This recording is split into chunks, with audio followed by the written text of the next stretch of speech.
My name is Robin Weldon. I would like to thank Jocelyn de la Madrid from Rock the Block for speaking out for the homeless, and also Jose Camacho. I would like to adopt both of their comments as my own. Last week I spoke of witnessing the city's first inhumane sweep and throwing away of our unhoused residents' personal and survival property on November 4th, 2023. It condemned unhoused residents to extreme mental and physical suffering, loss of limbs, and death by exposure to freezing temperatures and rain and suicide. People who have nowhere else to go come back to MLK Place to find community protection, help, and though they risk arrest, having their property thrown away and being pushed aside outside the city, with nothing left.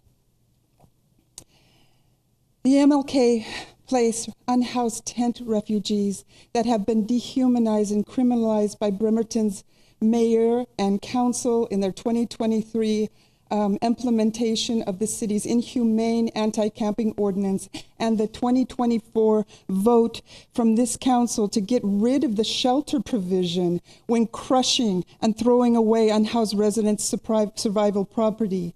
This week, the city committed another cruel, unjust sweep of our city's most vulnerable residents. I arrived too late and was only able to film after tents and lives were again destroyed and the unhoused community cleared.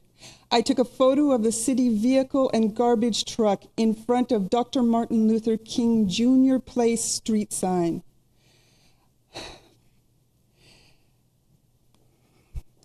It's an abomination that this cruelty toward our poor residents is committed on a street named after Dr. Martin Luther King Jr., who was an activist leader against racism, poverty, greed, and militarism.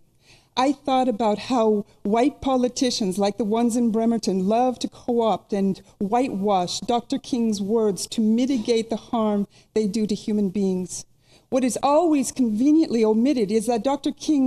Martin Luther King Jr. condemned capitalist greed and that harmed poor, oppressed, and exploited workers. He led the Poor People's Campaign and was an activist for economic justice, that everyone should have what they needed to survive. Can you imagine what Dr. King would say to the city's culture of